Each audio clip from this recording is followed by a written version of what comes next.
Bonjour tout le monde, mardi 17 avril 2018 pour Bourse du jour.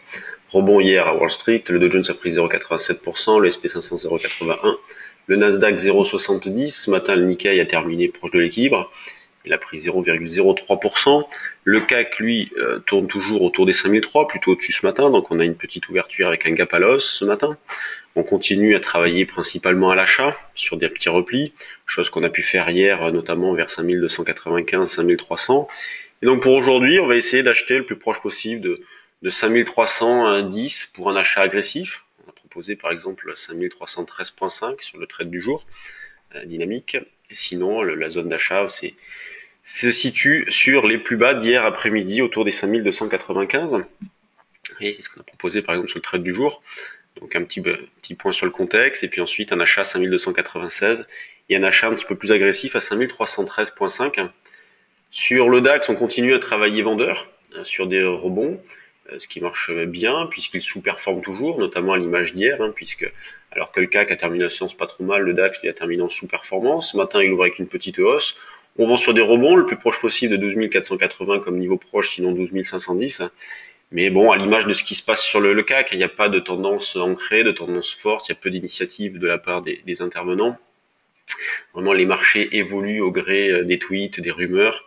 Donc voilà, une visibilité assez faible. Donc on continue à naviguer à vue, on accumule des écarts. Voilà, achat-vente en intraday pur, sinon toujours possible de monter des puts synthétiques. Moi, c'est ce que j'ai monté notamment la semaine dernière en achetant des calls 5325, échéance avril, pour m'appuyer dessus pour vendre du futur d'une manière systématique. Donc je vends, je rachète, j'accumule des écarts avec un risque qui est parfaitement fermé grâce à l'achat de mes calls 5325 qui arriveront à échéance vendredi, puisque vendredi à 16h, ça sera l'échéance des options sur le CAC 40. Du côté de l'euro-dollar, eh bien, petite accélération cette nuit et ce matin.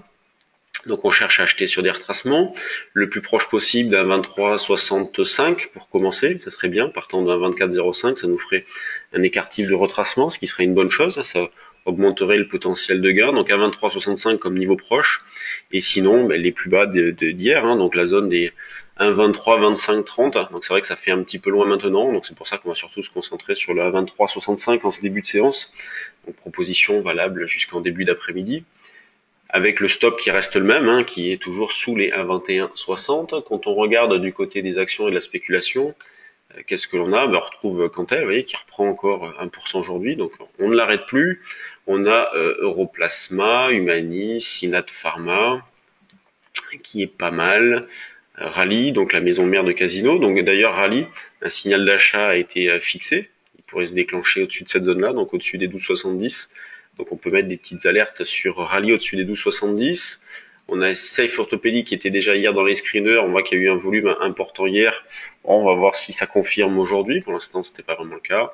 On a Chargeur aussi qui est pas mal, donc à surveiller Chargeur avec un signal d'achat qui pourrait se déclencher au-dessus de cette zone-là. Donc toujours des petites touches sur les valeurs.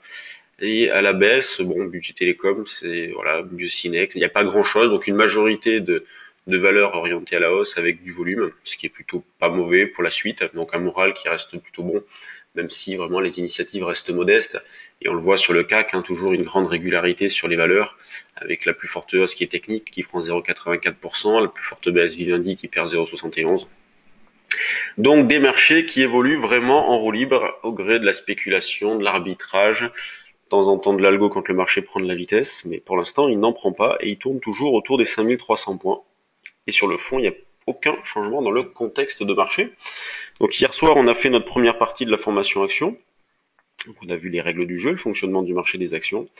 Et seconde partie, donc jeudi soir, les signaux, qu'est-ce que l'on utilise? Si certains veulent encore s'inscrire, c'est possible. On peut très bien vous fournir l'enregistrement de la première session. Et si vous souhaitez vous inscrire, après, ça sera trop tard. Donc jeudi, deuxième partie, et début de semaine prochaine, troisième partie, avec des exemples de l'analyse sur certaines valeurs. Sur ce, bonne séance à tous, et puis à demain pour un nouveau Pan Bourse.